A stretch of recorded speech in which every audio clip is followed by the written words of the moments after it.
أعوذ بالله من الشيطان الرجيم. بسم الله الرحمن الرحيم.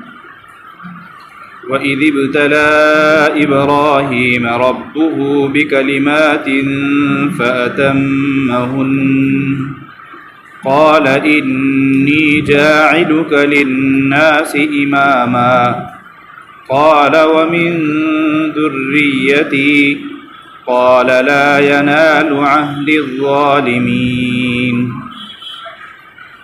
ووهبنا له إسحاق ويعقوب وجعلنا في ذريته النبوة والكتاب وآتيناه أجره في الدنيا وإنه في الآخرة لمن الصالحين.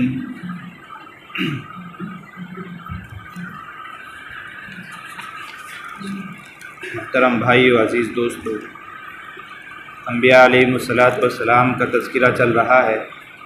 آج کی نشست میں ہم جس نبی کے بارے میں سنیں گے وہ حضرت سیدنا ابراہیم علیہ السلام، جنہیں ابو الانبیاء کہا جاتا ہے، یعنی سارے انبیاء کے باپ، اور یہ بہت ہی جلیل القدر اور بڑے نبی ہیں۔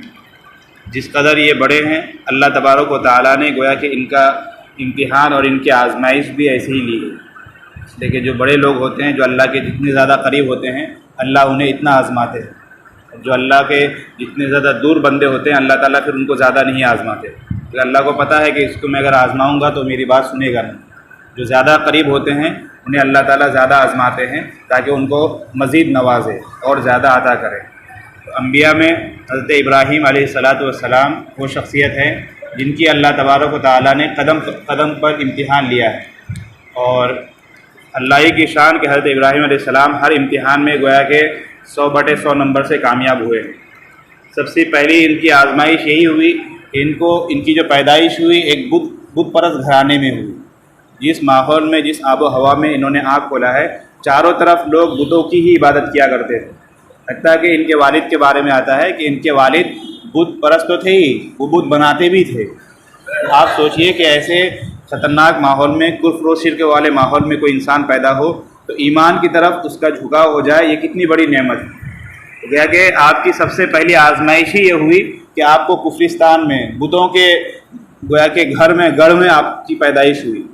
لیکن اللہ تعالیٰ قرآن کریم میں کہتے ہیں کہ ابراہیم علیہ السلام کو اللہ نے بچپن ہی سے رشد و ہدایت دی تھی، یعنی نبوت ملنے سے پہلے سے ہی اللہ نے آپ کے مزاج میں اور آپ کی طبیعت میں ایک ایسی چیز رکھی تھی کہ جس کی وجہ سے آپ کا میلان کبھی بتوں کی طرف ہوا ہی نہیں۔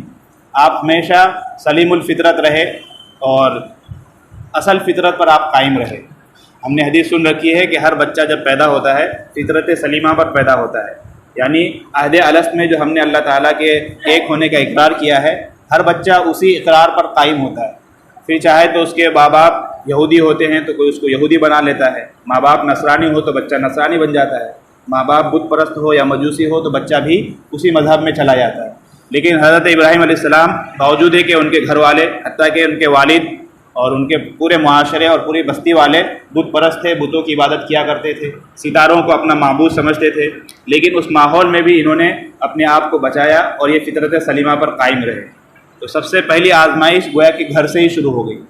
پھر جب نبوت ملی، نبوت ملنے کے بعد انہوں نے سب سے پہلے اپنے ابا کو دعوت دینی شروع کی، اس لیے کہ گھر کا ماحول ہی خراب تھا۔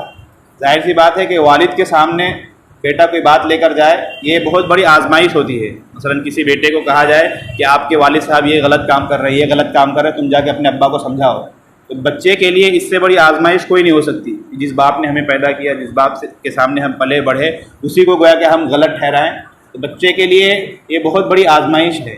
خود ہم اپنے آپ کو سوچیں کہ اگر ہمیں کوئی کہے کہ بھائی آپ کے ابا ایسے کر رہے ہیں، آپ کے ابا کو آپ سمجھاؤ، تو ہو سکتا ہے کہ ہم جھجکیں، ہمارے اندر وہ ہمت ہم جٹا نہ سکے۔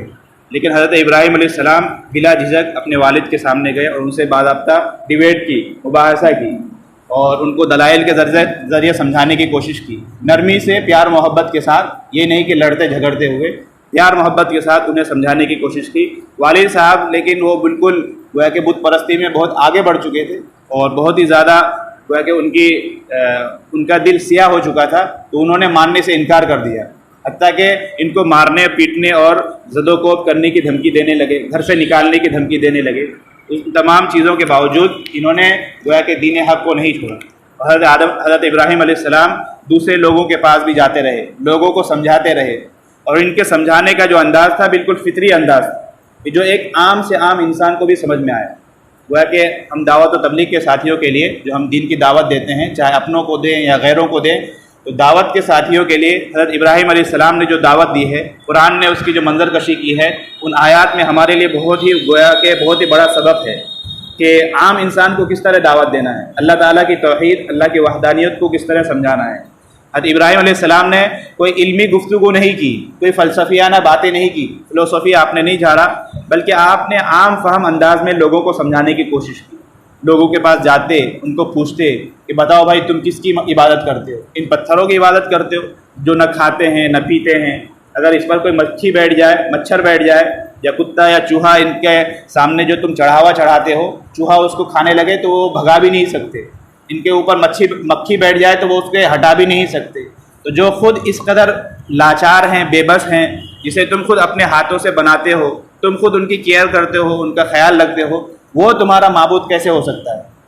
معبود تو وہ ہے کہ جب تم پریشان ہو تو وہ تمہیں پریشانی سے نکالے، اگر تم بیمار ہو جاؤ تو وہ تمہیں شفا دے، اگر تم مصیبت میں مبتلا ہو جاؤ تو وہ معبود تمہیں مصیبت سے راحت دے، چھٹکارا دے۔ اللہ اور عبادت کرنے کے لائق، پوچھنے کے لائق تو ایسی شخصیت ہونی چاہیے۔ یہ مورتی کے بت جو تم نے بنا رکھے ہیں یہ تو اس قابل نہیں ہے۔ جیسا کہ میں نے کہا، ان کی قوم ستاروں کو اپنا معبود سمجھتی تھی۔ آپ نے قرآن کریم کی وہ آیتیں پڑھی ہے کہ جب ستاروں کو حضرت ابراہیم علیہ السلام نے دیکھا تو کہنے لگے کہ یہ معبود ہے۔ نعوذ باللہ، مطلب یہ نہیں ہے کہ ابراہیم علیہ السلام ستاروں کو گویا کہ اپنا خدا کہہ رہے ہیں، نہیں، یہ تو بچپن سے ہی دین فطرت پر تھے، انہوں نے کبھی بھی اللہ کے ساتھ کسی کو شریک نہیں کیا۔ وہ جو کہہ رہے ہیں کہ یہ ستارہ میرا معبود ہے، وہ قوم کو سمجھانے کے لیے، چونکہ قوم ستاروں کو پوچھتی تھی، قوم کا عقیدہ اور نظریہ یہ تھا کہ یہ ستارہ جو رات میں طلوع ہوتا ہے، ٹمٹماتا ہے، یہی ہمارا بھگوان ہے، یہی ہمارا معبود ہے۔ تو ابراہیم علیہ السلام قوم کو سمجھانے کے لیے گویا کہ ان کی سطح پر اتر کر، ان کی سطح اور ان کے عقل کے مطابق بات کر رہے ہیں کہ اچھا یہ معبود ہے، دیکھو یہ ابھی ٹمٹما رہا ہے، یہ ابھی طلوع ہوا ہے، چلو ٹھیک ہے۔ لیکن کچھ دیر کے بعد جب دیکھا کہ ستارے بے نور ہو گئے تو حضرت ابراہیم علیہ السلام کو موقع مل گیا کہ قوم کو سمجھانے کا، کیا رہے اس کو تم معبود سمجھ رہے تھے، یہ تو خود ڈوب گیا، یہ خود ڈوب گیا، تمہاری نیا کیسے پار کرا سکتا ہے، یہ تو تمہیں بھی ڈبا دے گا۔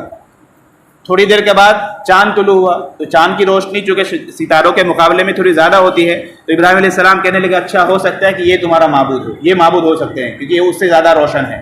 لیکن کچھ دیر کے بعد چاند کی روشنی بھی پھیکی پڑ گئی تو قوم کو پھر سے سمجھانے لگے کہ دیکھو جس کی روشنی پھیکی پڑ جائے، جو خود مٹ جائے، وہ کسی کا معبود نہیں ہو سکتا۔ معبود تو وہ ہے کہ سارے لوگ اس کے محتاج ہو، وہ کسی کا محتاج نہیں ہو سکتا۔ تو گویا کہ ابراہیم علیہ السلام لوگوں کی عقل کے مطابق بات کر رہے ہیں اور بالکل عام فہم مثالیں دے رہے ہیں اور دلائل پیش کر رہے ہیں۔ تھوڑی دیر کے بعد جب صبح ہوئی تو سورج طلوع ہوا، تو سورج کو دیکھ کر ابراہیم علیہ السلام کہنے لگے کہ ہاں ہذا اکبر، یہ تو بہت ہی بڑا ہے، اس کی روشنی بہت ہی تیز ہے، ہو سکتا ہے کہ یہ معبود ہو۔ شام ہوتے ہوتے سورج بھی ڈوب گیا، سورج بھی غروب ہو گیا، تو کہنے لگے کہ بھائی یہ بھی تو ڈوب گیا، یہ بھی گویا کہ معبود بننے کے لائق نہیں ہے۔ انی وجہت وجہی للذی فطر السماوات والارض۔ پھر حضرت ابراہیم علیہ السلام کہنے لگے کہ دیکھو جن چیزوں کو تم معبود بنا رہے ہو یہ معبود بننے کے لائق نہیں ہے، یہ تو خود ڈوب جاتے ہیں، خود ختم ہو جاتے ہیں، خود فنا ہو جاتے ہیں۔ معبود تو وہ ہے کہ جس نے زمین اور آسمان کو پیدا کیا، معبود وہ ہے، پوجنے کے لائق وہی ہے، عبادت کے لائق وہی ہے جس نے پورے کائنات کو ترتیب دی، زمین، آسمان، چاند، سورج، ستارے، ہر ایک چیز کو سجایا، بنایا اور ہر ایک چیز کو نظام کے تحت چلایا، لہذا اسی کی عبادت کرنی چاہیے۔ تو ابراہیم علیہ السلام اپنی قوم کو بار بار سمجھاتے رہے، لیکن قوم جو ہے وہ سمجھنے سے بالکل مناہی کرتی رہی۔ یہاں تک لکھا ہے کہ صرف ان کی اہلیہ اور حضرت لوط علیہ السلام جو ان کے بھتیجے ہوتے ہیں، یہی 2-3 لوگ تھے جو اللہ کی عبادت کرتے تھے، اللہ کو مانتے تھے، اس کے علاوہ ساری قوم بت پرستی میں مبتلا تھی۔ تو آپ نے عاجز آ کر ایک تدبیر اختیار کرنی شروع کی کہ ایک دن ایسا ہوا کہ قوم میلے میں گئی، واقعہ مشہور ہے، سب نے سن رکھا ہے کہ قوم میلے میں گئی جشن منانے، اور ان کا جو عبادت خانہ تھا، بت خانہ تھا، وہ بند کر کے چلی گئی۔ تو ابراہیم علیہ السلام جا کر سارے بتوں کو توڑ دیتے ہیں اور آخر میں جو بڑا بت ہوتا ہے اس کے گلے میں وہ کلہاڑا رکھ دیتے ہیں۔ پھر جب قوم واپس آتی ہے تو پورا منظر دیکھ کر وہ ہکی بکی ہو جاتی ہے کہ یہ کیا ہو گیا، ہمارا تو گویا کہ پورے مندر کو تہس نہس کر دیا گیا۔ تو اس وقت وہ پھر چینوئی گویا ہوتی ہے اور وہ معلوم کرتے ہیں، پھر ان کی جو جاسوس اور CID ہوتی ہے وہ تفتیش کرتی ہے کہ کس نے ایسا کیا۔ اس میں سے ایک آدمی کہتا ہے کہ ایک لڑکا ہے، ایک نوجوان ہے، ان کا نام ابراہیم ہے، وہ بتوں کو برا بھلا کہتا ہے، ہو سکتا ہے کہ اس نے کہا ہو۔ پھر ابراہیم علیہ السلام کو پکڑ کے لایا جاتا ہے۔ تو اس وقت بھی گویا کہ آپ دعوت دے رہے ہیں قوم کو، یہ جو آپ نے بتوں کو توڑا ہے یہ بھی گویا کہ قوم کو سمجھانے کے لیے کہ دیکھو جو معبود خود اپنے آپ کو نہیں بچا سکے وہ تمہیں کیا بچائیں گے، اسے تم معبود بنا رہے ہو، یہ تو خود نہیں بچا سکے۔ ابراہیم علیہ السلام کہنے لگے کہ چلو ان سے پوچھ لو، ہو سکتا ہے کہ شاید یہ بول لیں کہ تم تو اسے خدا مان رہے ہو، بھگوان مان رہے ہو، تو ہو سکتا ہے کہ یہ خود بتا دیں ان کو کس نے توڑا۔ تو نہ بول پا رہے ہیں، بولے ان کو کھانا کا پوچھو تو نہ وہ کھا رہے ہیں۔ تو گویا کہ ابراہیم علیہ السلام لوگوں کے مزاج کے مطابق اور ان کے ذہن کے مطابق ان سے باتیں کر رہے ہیں اور ان کو سمجھانے کی کوشش کر رہے ہیں، لیکن قوم جو ہے وہ بالکل اڑی رہی اور ان کی دعوت کو قبول کرنے سے منع کرتی رہی۔ بالآخر نمرود جو اس زمانے کا بادشاہ تھا، اس کے سامنے اس کے دربار میں کیس پیش ہوا اور سزا یہ منتخب کیا گیا کہ نعوذ باللہ حضرت ابراہیم علیہ السلام کو ہم آگ میں جلا دیں گے، اور بہت ہی لکڑیوں کا ایک گٹھر جمع کر کے بہت ہی بڑا آگ سلگایا گیا اور حضرت ابراہیم علیہ السلام کو اس میں ڈالا گیا۔ واقعہ مشہور ہے، میں اختصار کرتا ہوں، لیکن اللہ تبارک و تعالیٰ نے آگ کو حکم دے دیا کہ اے آگ، ابراہیم پر تم ٹھنڈی اور سلامتی والی بن جاؤ، یا نارو کونی بردم و سلام علی ابراہیم، کہ اتنی سرد بھی نہ ہو کہ ان کو ٹھنڈی لگنے لگے اور ان کو اتنی گرمی بھی نہ ہو کہ ان کو تکلیف ہو۔ گویا کہ وہ آگ گل گلزار بن گئی، جس طرح ہم باغ میں بغیچے میں چہل قدمی کرتے ہیں، ٹہلتے ہیں، آگ بھی گویا کہ حضرت ابراہیم علیہ السلام کے لیے ایک باغ کے مانند بنا دی گئی۔ اس کے بعد جب قوم نے دیکھا کہ ارے ان کو تو آگ نے بھی نہیں جلایا، انہیں اور تعجب ہوا۔ نمرود نے اپنے سامنے پیشی کی کہ چلو اسے میرے سامنے لاؤ۔ اس وقت بھی حضرت ابراہیم علیہ السلام نے اس کو دعوت دی اور وہی عام فہم انداز میں نمرود سے گویا کہ آپ کی بحث ہوئی ہے، آپ کا مناظرہ ہوا، ڈیبیٹ ہوا، اور آپ نے پوچھا نمرود کو کہ تم خدائی کا دعویٰ کرتے ہو، حالانکہ خدا تو وہ ہے جو جلاتا ہے اور مارتا بھی ہے۔ اللہ کی شان یہ ہے کہ جو مردے کو زندہ کرتا ہے اور زندے کو مار دیتا ہے۔ تو نمرود چونکہ وہ کورے دماغ کا تھا، بیوقوف قسم کا انسان تھا، کہنے لگا کہ یہ کام تو میں بھی کر سکتا ہوں۔ 2 قیدیوں کو بلایا، ایک کو بلایا جس کے بارے میں اس نے عمر قید کی سزا سنا دی تھی، کہا کہ چلو اس کو رہا کرتے ہیں۔ ایک کو بلایا اور اسے قتل کر دیا۔ تو وہ کہنے لگا کہ دیکھو میں بھی مارتا ہوں، میں بھی جلاتا ہوں، ایک کو میں نے مار دیا، ایک کو میں نے زندہ چھوڑ دیا۔ حالانکہ حضرت ابراہیم علیہ السلام کے کہنے کا کچھ اور مطلب تھا۔ حضرت ابراہیم علیہ السلام نے پھر دوسری دلیل پیش کی کہ چلو یہ دلیل تو تمہیں سمجھ میں نہیں آئی، ایک اور عام فہم دلیل سنو۔ میرا رب وہ ہے جو مشرق سے سورج کو نکالتا ہے اور مغرب میں ڈباتا ہے۔ اگر تو خدا ہے تو تو اس کا الٹا کر کے دکھا، یعنی مغرب سے سورج کو نکال اور مشرق میں جا کے ڈبا۔ تو قرآن کہتا ہے فبہت الذی کفر، یعنی کافر جو ہے بالکل ہکا بکا رہ گیا، یعنی اس دلیل کا اس کے پاس کوئی جواب نہیں تھا۔ لیکن قوم برابر سرکشی کرتی رہی اور ان کے خلاف ہونے لگی، تو اللہ تبارک و تعالیٰ کے حکم سے حضرت ابراہیم علیہ السلام پھر وہاں سے ہجرت کرتے ہیں، کوچ کرتے ہیں اور بیت المقدس کی طرف جاتے ہیں۔ اس کے بعد کچھ سالوں کے بعد پھر آپ مکہ مکرمہ کی طرف اپنی اہلیہ کو لے جاتے ہیں۔ میں واقعہ کو مختصر کرتا ہوں۔ مکہ مکرمہ میں آپ اللہ کے حکم سے اپنی ایک اہلیہ کو اور اپنے بیٹے حضرت اسماعیل کو چھوڑ کر پھر بیت المقدس چلے جاتے ہیں۔ گویا کہ یہ تیسری آزمائش ہے۔ دوسری آزمائش تو یہ کہ گھر بار چھوڑ کر ہجرت کرنی پڑی۔ تیسری آزمائش ہے کہ بیوی بچوں کو ایک ایسے وادی میں چھوڑ کر آ رہے ہیں جہاں پر کچھ بھی نہیں ہے، نہ کوئی انسان ہے، نہ چرند ہے، نہ پرند ہے، نہ کھانے پینے کی کوئی چیز ہے۔ قرآن کہتا ہے کہ وادی غیر ذی زرع، یعنی وہاں پر کھانے پینے کی کوئی درخت بھی نہیں ہے، کچھ بھی نہیں ہے، ایسے گنجان وادی میں آپ چھوڑ کر آتے ہیں۔ یہ اللہ تبارک و تعالیٰ کی طرف سے گویا کہ تیسری آزمائش ہے۔ چوتھی آزمائش یہ ہے کہ جو بیٹا ہے حضرت اسماعیل علیہ السلام، جو بڑی عمر کے بعد کئی سالوں کے بعد آپ کو ایک اولاد کی دولت ملی تھی، جب وہ تھوڑے بڑے ہوتے ہیں تو اللہ کی طرف سے حکم ہوتا ہے کہ اسے میری راہ میں قربان کرو۔ قربانی کے موقع پر ہم یہ واقعہ سنتے ہیں۔ تو یہ گویا کہ چوتھی آزمائش ہے، اولاد کو قربان کرنا۔ انسان کو اپنی جان سے اور اپنے نفس سے زیادہ اپنے چھوٹے بچوں سے محبت ہوتی ہے۔ جب تک بچہ نابالغ ہوتا ہے بچوں سے بہت زیادہ عقیدت اور محبت ہوتی ہے، دل سے لگاؤ ہوتا ہے۔ لیکن یہ چوتھی آزمائش، اس میں بھی حضرت ابراہیم علیہ السلام گویا کہ کامیاب ہو گئے۔ اس کے بعد اللہ تبارک و تعالیٰ نے ان کو بیت اللہ شریف بنانے کا حکم دیا۔ خیر یہ ایسے نبی ہیں کہ جن کی پوری زندگی اگر ہم دیکھیں تو قربانیوں سے بھری ہوئی ہے، اور اللہ کے نبی صلی اللہ علیہ وسلم فرماتے ہیں کہ ہم لوگ ملت ابراہیمی پر ہے، یعنی حضرت ابراہیم علیہ السلام کا جو دین تھا، اس کے جو اصول تھے، ہمارے مذہب میں بھی ان کے کچھ اصول ہیں، ان کے کچھ مسائل ہیں، اسی شریعت پر گویا کہ ہم چل رہے ہیں۔ ہمارے نبی صلی اللہ علیہ وسلم نے خود کہا کہ ہم ملت ابراہیمی پر ہیں۔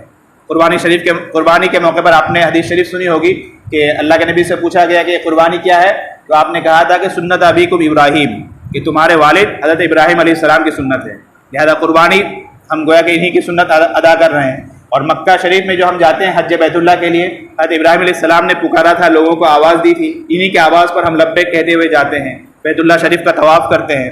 صفا مروہ پہ جو ہم دوڑ لگاتے ہیں تو آپ کے گھر والوں کے دوڑنے سے ہی، اسی طرح زمزم کا تبرک جو لاتے ہیں آپ کے گویا کہ لڑکے کی محنت اور ان کے قربانی کا نتیجہ ہے۔ تو اگر ہم غور کریں گے تو ہماری شریعت میں بہت سارے احکام وہ ہیں جو حضرت ابراہیم علیہ السلام کی قربانیوں کے نتیجے میں ہمیں ملی ہے، تاکہ یہاں تک لکھا ہے کہ ناخن اور بال اور مونچھ وغیرہ جو ہم تراشتے ہیں یہ آپ ہی سے شروع ہوا، اور انسان کی داڑھی جو سفید ہوتی ہے جو اللہ تعالیٰ کو بہت ہی زیادہ پسندیدہ ہے، سب سے پہلے حضرت ابراہیم علیہ السلام کی داڑھی میں گویا کہ سفید بال اگنے شروع ہوئے۔ آپ نے حیرت کا اظہار کیا، اللہ سے پوچھا کہ اللہ یہ کیا ہوا؟ تو اللہ تعالیٰ نے کہا کہ ہم نے تمہارا وقار بڑھایا ہے۔ آپ نے پھر دعا کی کہ ٹھیک ہے اس وقار میں اور اضافہ کیجیے، تو ان کی داڑھی اور سفید ہو گئی۔ لہٰذا ہم میں سے جن آدمی کے بھی داڑھی سفید ہو گئے ہیں گویا کہ اللہ تعالیٰ کی طرف سے ایک انعام ہے۔ حضرت ابراہیم علیہ السلام کے طفیل اللہ نے ہمیں ایک وقت دی ہے اور اپنے دربار میں اور اپنے یہاں گویا کہ ہمارا ایک اچھا مقام دیا ہے۔ اسی لیے حدیث میں ہے، اللہ کے نبی فرماتے ہیں کہ جس شخص کی داڑھی سفید ہو جائے، یعنی جو بڑھاپے کو پہنچ جائے، وہ اللہ تعالیٰ کے سامنے ہاتھ اٹھائے اور دعا مانگے تو اللہ فرماتے ہیں کہ مجھے شرم آتی ہے کہ میں اسے خالی ہاتھ لوٹا دوں۔ تو جو ہماری داڑھی سفید ہوتی ہے گویا کہ یہ بھی ایک نعمت ہے، یہ ہمارا وقار ہے، جسے ہمیں عار نہیں سمجھنا چاہیے، اور یہ حضرت ابراہیم علیہ السلام کے صدقے طفیل میں ملی۔ تو یہ جلیل القدر نبی ہے جنہوں نے قدم قدم پر قربانیاں دی ہیں، ان کی زندگی پوری زندگی قربانیوں سے بھری پڑی ہے۔ آخری بات جو ہمیں سننی ہے وہ یہی کہ ہم تمام ایمان والوں کو حضرت ابراہیم علیہ السلام کی زندگی سے سیکھنے کی ضرورت ہے کہ دیکھیے ایک جلیل القدر نبی ہیں جن سے گناہ کا کوئی تصور نہیں، یہ اللہ تعالیٰ کے محبوب نبی ہیں، اور اس نبی کو، ایسے جلیل القدر نبی کو اللہ تعالیٰ قدم قدم پر آزما رہے ہیں، تو ہم تو بالکل گنہگار انسان ہیں، ہم تو گناہوں سے لت پت ہیں، ہمیں تو اللہ تعالیٰ گویا کہ اس سے زیادہ آزمائیں گے۔ تو اگر زندگی کے کسی مقام پر بھی کوئی امتحان آ جائے، کوئی آزمائش آ جائے، گھر میں کوئی بیمار ہو جائے، کوئی پریشانی ہو، کبھی کوئی ایکسیڈنٹ ہو گیا، نعوذ باللہ اللہ اس سے بچائے، یا کبھی ہمارے کاروبار میں نقصان ہو گیا، تو ہمیں گویا کہ گھبرانا نہیں ہے، ہمیں اللہ تبارک و تعالیٰ کی طرف ہی لو لگانا ہے۔ لہذا ایثار اور قربانی اور ایمان پر جمے رہنے کا جذبہ حضرت ابراہیم علیہ السلام کی زندگی سے ہمیں ملتی ہے۔ انہوں نے پوری زندگی اپنے آپ کو اللہ کے راستے میں قربان کر دیا، اپنا گھر بار بھی چھوڑا، ہجرت بھی کی، اپنے بیٹے کو بھی قربان کرنے لگے، ہر کچھ انہوں نے گویا کہ اللہ کے لیے قربان کر دیا۔ تو اللہ تبارک و تعالیٰ نے انہیں انعامات سے بھی نوازا۔ جو آیتیں میں نے آپ کے سامنے پیش کی اس میں یہی ہے، وَإِذِ ابْتَلَىٰ إِبْرَاهِيمَ رَبُّهُ، کہ تمہارے رب نے، اس کے رب نے یعنی ابراہیم علیہ السلام کے رب نے، یعنی اللہ تعالیٰ نے ابراہیم علیہ السلام کی آزمائش کی، بہت سارے امتحانات سے ان کو گزارا، لیکن ابراہیم علیہ السلام سارے امتحانات میں کامیاب ہو گئے۔ تو اللہ نے ان کو انعام یہ دیا، قال انی جاعلک للناس اماما، کہ میں اے ابراہیم تمہیں لوگوں کے لیے ایک رہنما اور قائد بناؤں گا۔ اور آگے فرماتے ہیں، قال ومن ذریتی، ابراہیم علیہ السلام دعا کرنے لگے کہ اللہ مجھے بھی آپ نبوت سے سرفراز کیے ہیں، تو میری امت کو اور میری نسل کو بھی آپ قبول کر لیجئے، گویا کہ اپنی اولاد کی بھی فکر کر رہے ہیں۔ اس لیے انسان کو چاہیے کہ اگر ہمیں اللہ تعالیٰ نیک کام کی توفیق دے تو ہمیں اپنی اولاد کے لیے بھی دعا کرنی ہے، اولاد کی اولاد اور ان کی اولاد کی اولاد، بلکہ پوری نسل کے لیے دعا کرنی ہے۔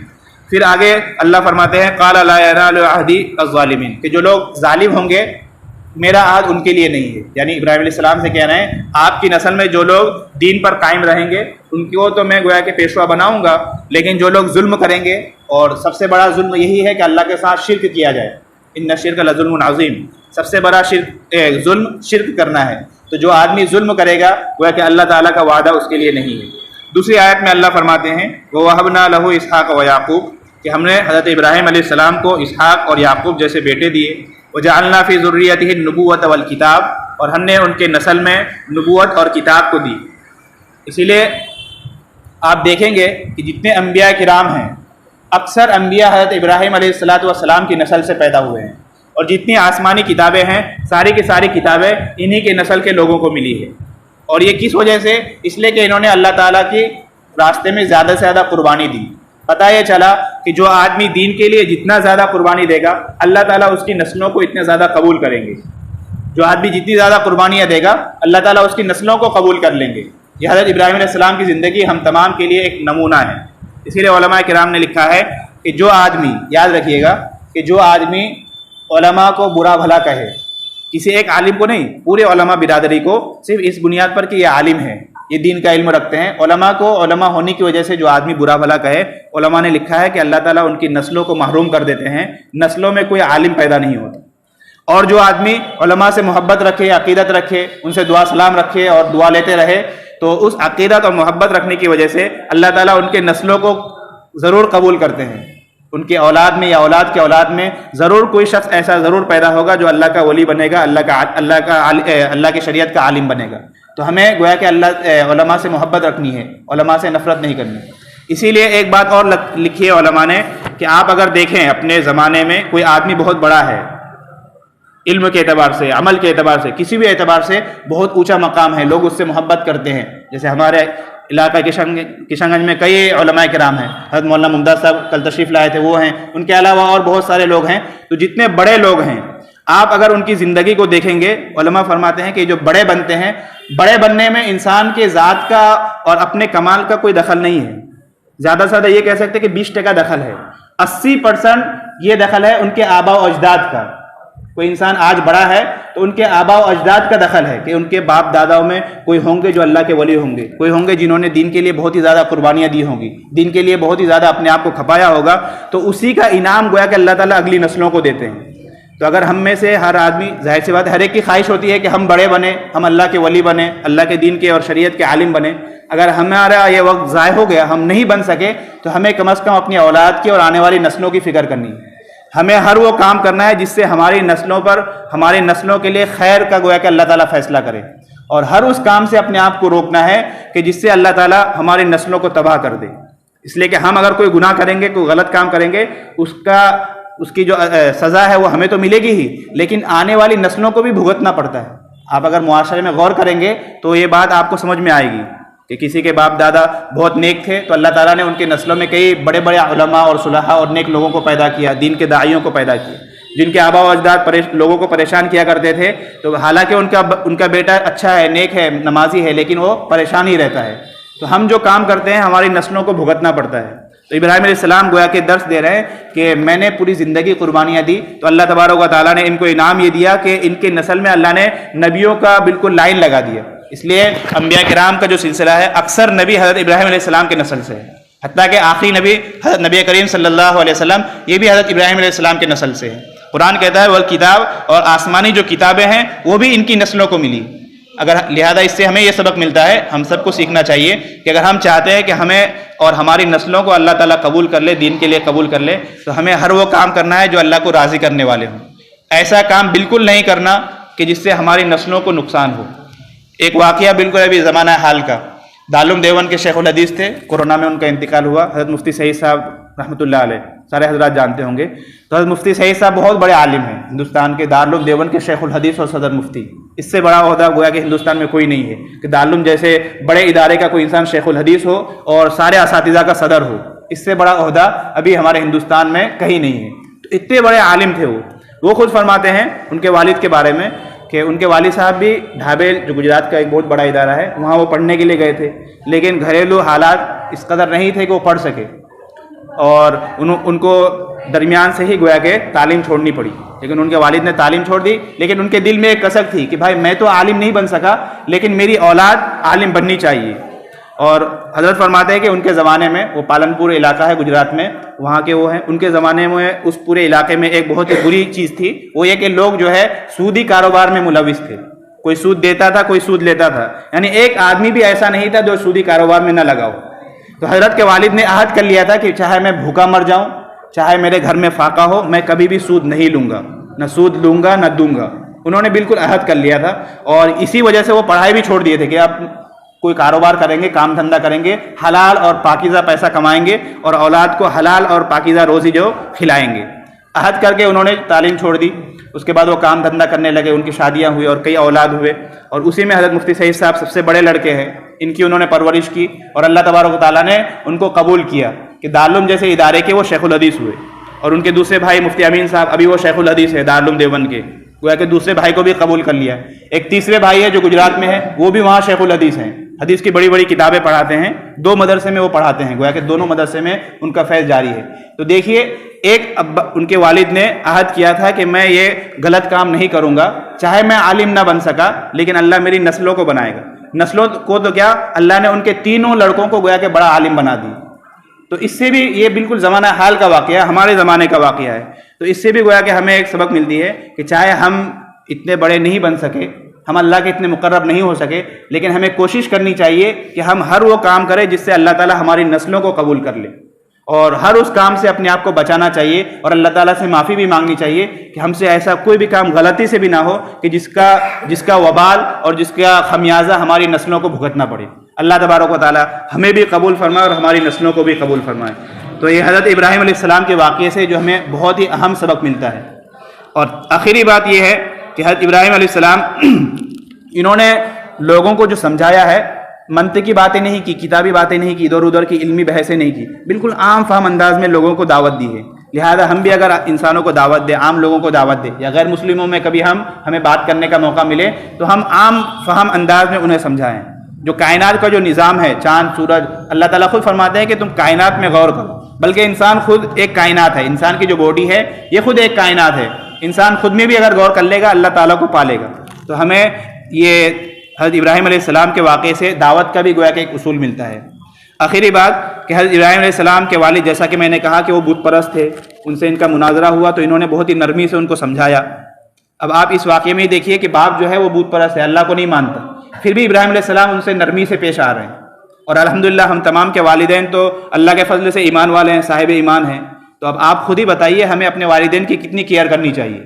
قرآن خود کہتا ہے کہ والدین کے سامنے تو اف بھی مت کہو، یعنی اگر وہ تمہارے مزاج کے خلاف کوئی بات کہہ دے تو ہوتا ہے نا کبھی انسان اف، ارے کیا بول دیا تم نے، اس طرح کی باتیں بھی گویا کہ والدین کے سامنے نہیں کرنی چاہیے. تو جو نوجوان نسل ہے ان سے گزارش ہے کہ والدین، ماں باپ، خاص طور پر جب وہ بڑھاپے میں پہنچ جائے، یہ اللہ تعالیٰ کی گویا کہ ایک نعمت ہے، کچھ ہی دنوں کے لیے ہے. جب والدین گزر جاتے ہیں پھر ہمیں احساس ہوتا ہے. تو ہمیں چاہیے کہ ہم اپنے والدین کا، ماں باپ کا، خاص طور پر والدہ کا ہم زیادہ سے زیادہ خیال رکھیں. حدیث میں ہے، اللہ کے نبی فرماتے ہیں کہ پوچھا گیا کہ کس کا حق زیادہ ہے، کہا کہ ماں کا حق زیادہ ہے. 3 مرتبہ اللہ کے نبی نے فرمایا، اور چوتھی مرتبہ کہا کہ باپ کا حق ہے. تو علماء نے اس میں تطبیق دینے کی کوشش کی ہے کہ باپ کا حق اس اعتبار سے ہے کہ آپ والد صاحب کی آپ عزت کریں، احترام کریں، دل سے ان کا قدر کریں، کبھی بھی ان کے مزاج کے خلاف یا ایسی بات آپ نہ کریں یا ایسی کوئی حرکت بھی نہ کریں جس سے ان کی عزت میں ٹھیس پہنچے.